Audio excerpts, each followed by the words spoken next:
Welcome back. This is Grinning Goats Life Forge podcast. Voyage to the Sunken Seas card thing that we do. It's 6 hours in. We hope not to do another 6 hours of this. We hope to wrap it up in 3 hours, and we are on Paladin. This is class number 4, and just like the previous one, actually not like the previous one.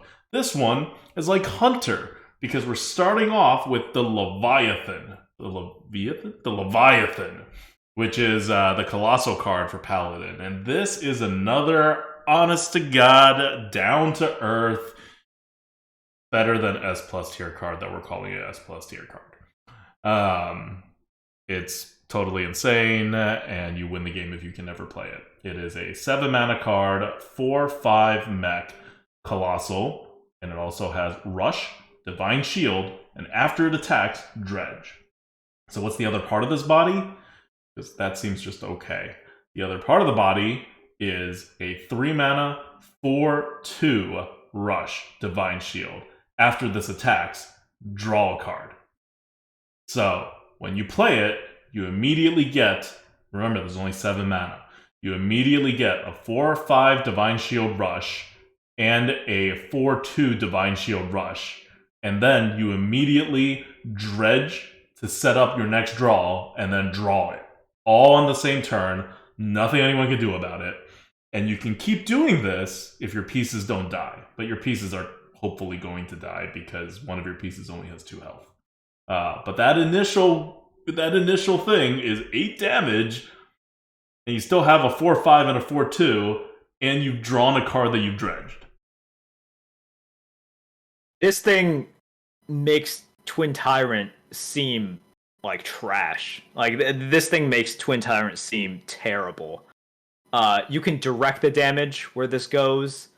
You have the it's a mech as well, so there's synergies with it. It's you dredge mana. and draw a card. Yeah, it's 7 mana. It's stupid. Like you have improved on Twin Tyrant in literally every single way in terms of value, in terms of the I don't know, man. Like, I don't know what... This is, like, just... we talked about a lot of really strong ones. Hydralodon and this one are 2 of, like, the standouts. Yeah. You have some, like, decent ones, and then you have... Like, let's compare this with, like, the Druid one. And you're just like, really? You just have, like, a shell that I have to fight through? And then afterwards, it's a 6/5 and you're body. understated. Like this is overstated to start. Like this one's not as good. But by the way, it's silly to talk about all of this. But this one's not actually on the same level as the Hunter one, in that the Hunter one is actually even better than this one. But this one's already S plus tier and above S plus tier. So I don't know. We're just gonna leave it here. Do you win the game if you play this? It is possible you don't, I guess. But it's tough. It's tough. Because the tempo swing is just so big. And you get a card, and a dredged up card too if you set one up. So it's tough. It's tough not to win. And remember, guys, they banned Deep Run before, so for sure this time Deep Run will not be in, right? Like they'll make sure that it's banned. For sure. All right, let's move on from the Leviathan. Now we have no A tier cards. We have a whole bunch of B tier cards. 2 B pluses, 2 Bs. So let's talk about the B plus cards first. First is Immortalized in Stone. This is the B plus card, so Knight Captain-ish. 7 mana Holy Spell. Keep this in mind, high mana cost Holy Spell. These are useful based on random synergies that Paladins have. Summon a 1/2, 2/4, and 4/8 elemental with taunt. It's just a lot of stats, and it's a lot of taunts. It's a lot of stats, it's a lot of taunts. So I think some people think that this would be higher. It's only a B plus. B plus is huge. It has no initiative. B plus is good. It doesn't have B plus initiative. with no initiative is quite an accomplishment. The bodies are good. But the 1/2 and the 2/4 are doing some work. I don't know exactly know how much work they're doing. You know, they count for something. Yeah, I see someone in But chat saying 7 mana 7/14 taunt is B plus. This is not a 7 mana 7/14 taunt. The 1/2 and the 2/4, that's 6 of your health not being attached to that 4 attack. yeah.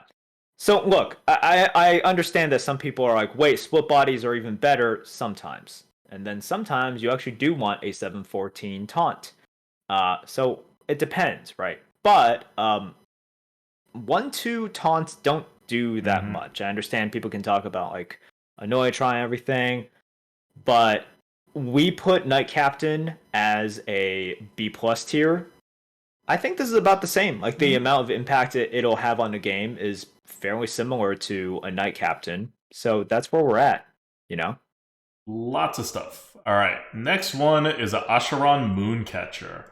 Asheron Mooncatcher is a rare card, 3 mana, 4/2, mech, Divine Shield. Let me repeat that. It is a 3 mana, 4/2 mech that has Divine Shield.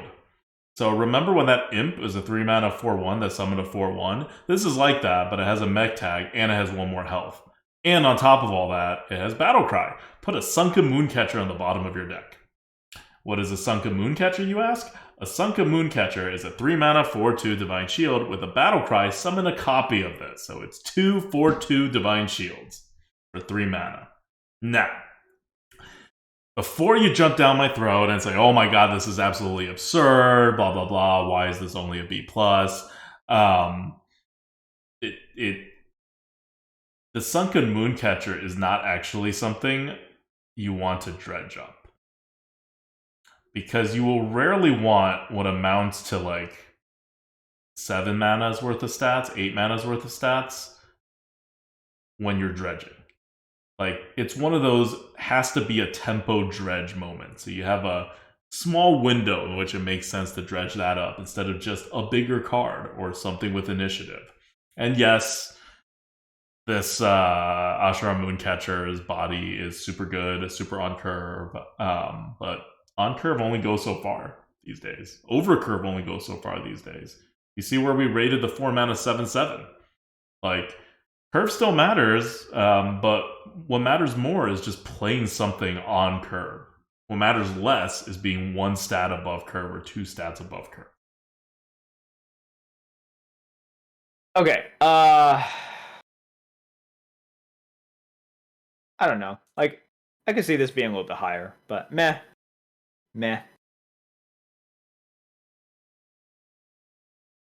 That's it. On to the next That's one. your analysis of this card. Is meh. Meh. Okay. Next up, we have we're down to B from B+. This is Shimmering Sunfish.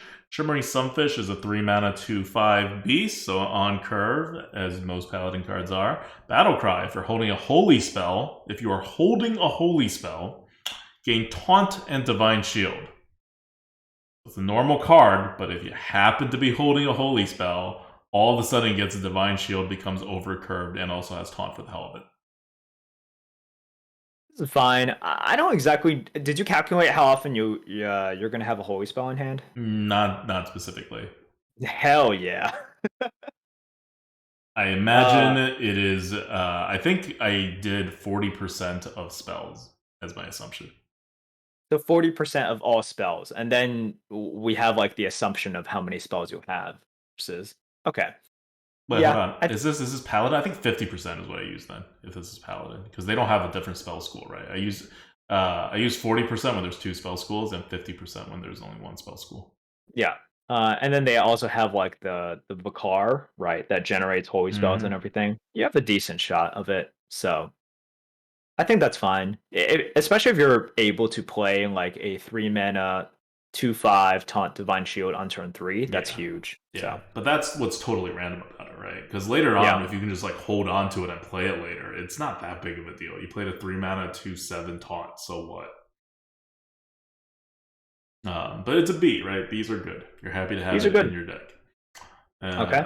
Next is the Dredge card. This is Seafloor Savior, 2 mana 2/2 mech. What? Not on curve. What?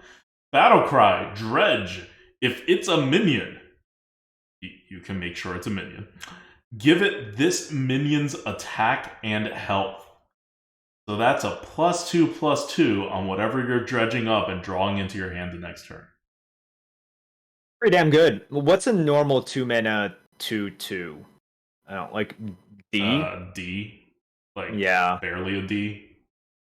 So this Low is D. getting 2 tiers for this ability. Yes. Essentially, it's very good. Obviously, it's very good. Always pick a minion. Like seriously, always pick a minion. The dream is like to dredge up another seafloor savior so that you can play a 4/4 and then you can then give another minion 4/4 and then of course you get another savior and then you keep on giving those stats. But yeah, like it's getting a ton of points for this ability, as it should.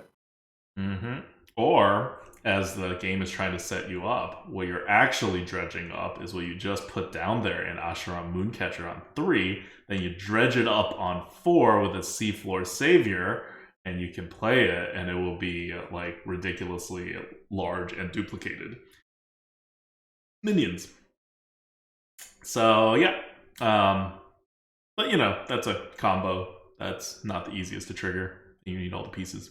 Otherwise, still super good card. Next, we got a couple cards that are C, which is still better than a Yeti, but not that much better than a Yeti.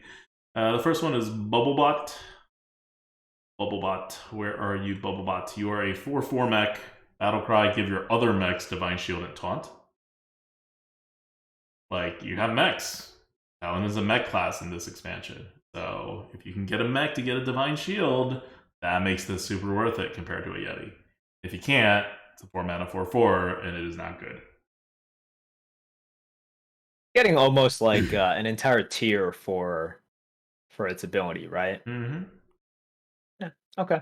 Well, no. That was good to know. Well, I mean, for its ability, yeah, but it's a 4/4, right?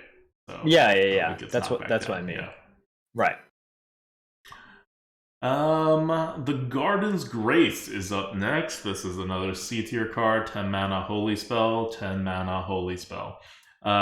Give a minion +5/+5 and Divine Shield.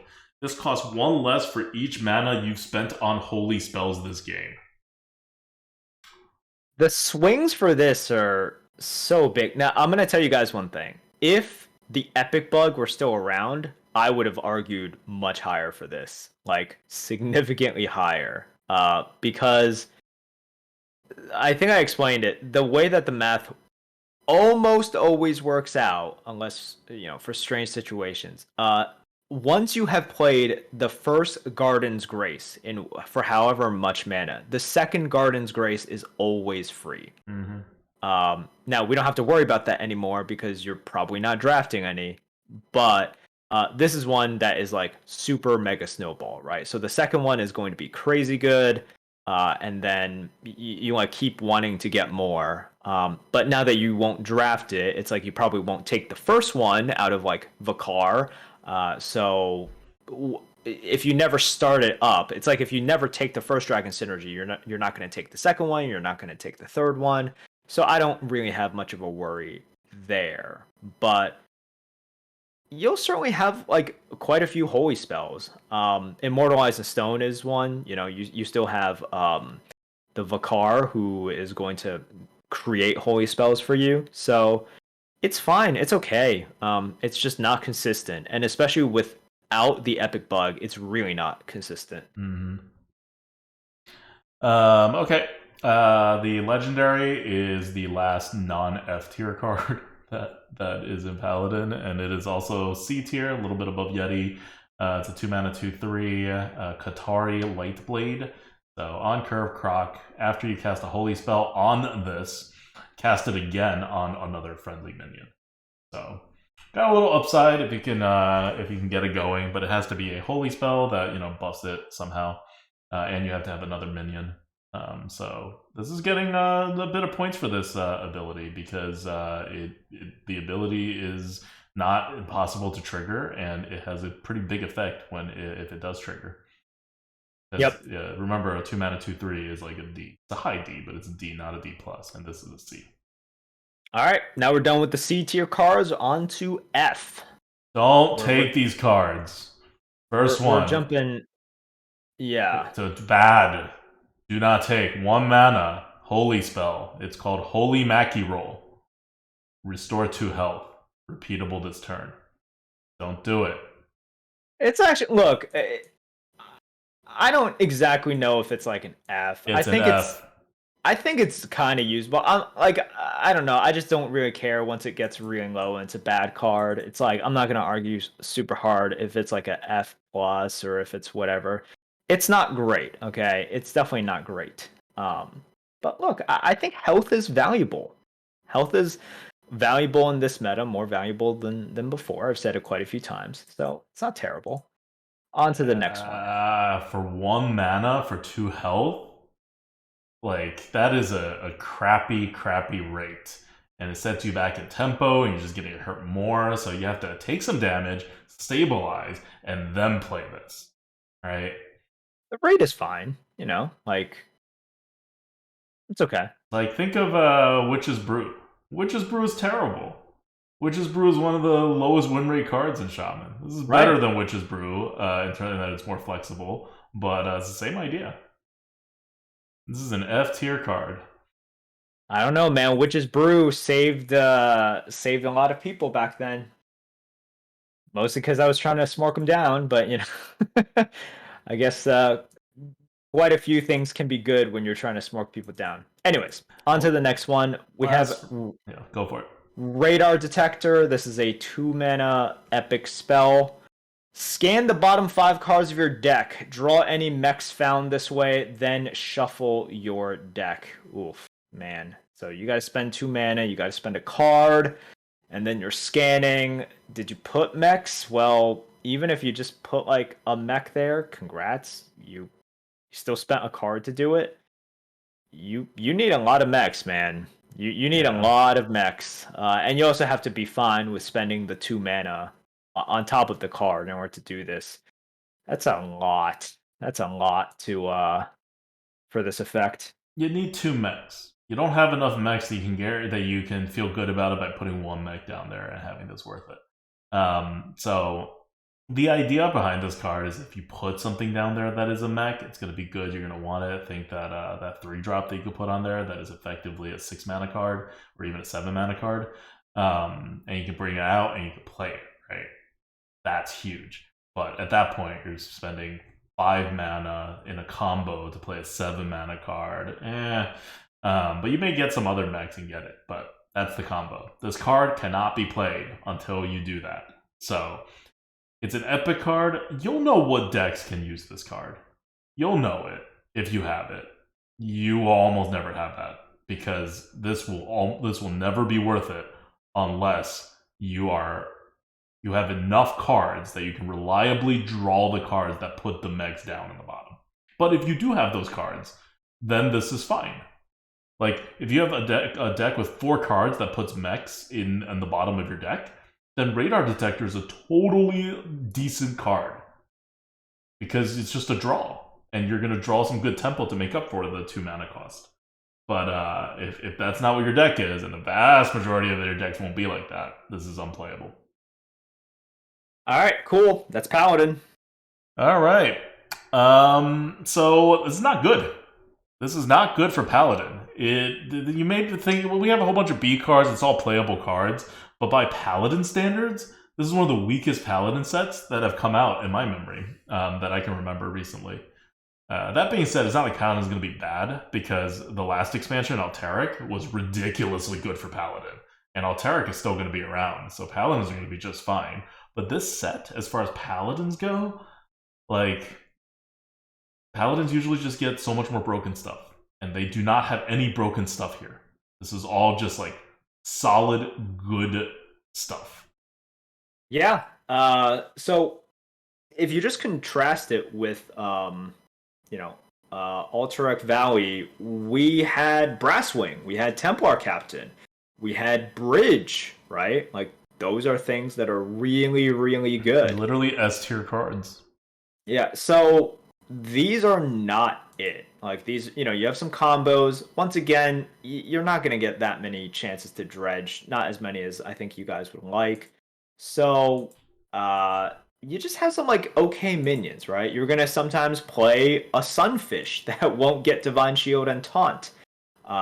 You're going to play Seafloor Savior and not get like super value out of it, right? You're just going to get the normal amount of value out of it. That's kind of the Paladin experience when it comes to the set. Now, Paladins are still going to be really good because stupid Bronze Explorer, which I Hell think, yeah. yeah. So if there's any sort of addition, and not like addition, it's sort of like addition by surviving and other classes losing their dragons.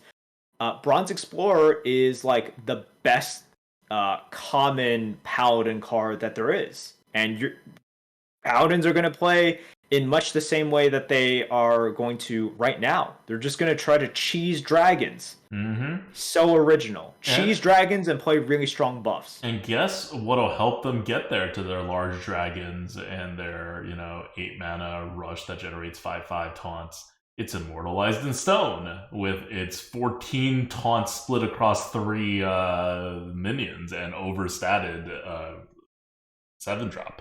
They don't even need it because Bronze Explorer with buffs heals them up to 30 health all the time. I mean, it's true. Yeah. This is just, it's like Paladins are going to be great, but this set is going to have very little to do with it. Just immortalized in stone is really the big one. Okay. That's it. Okay, I want to give a shout out here to what do we shout out YouTube, we shout out Twitch. Let's give a shout out to our podcast listeners who are listening to this and listen to us. Thank you guys so much for listening to our podcast. We really enjoy doing the podcast, and that's why we have done it for so long. Yeah, that's it. I'm tired. Goodbye. See you guys for Priest next.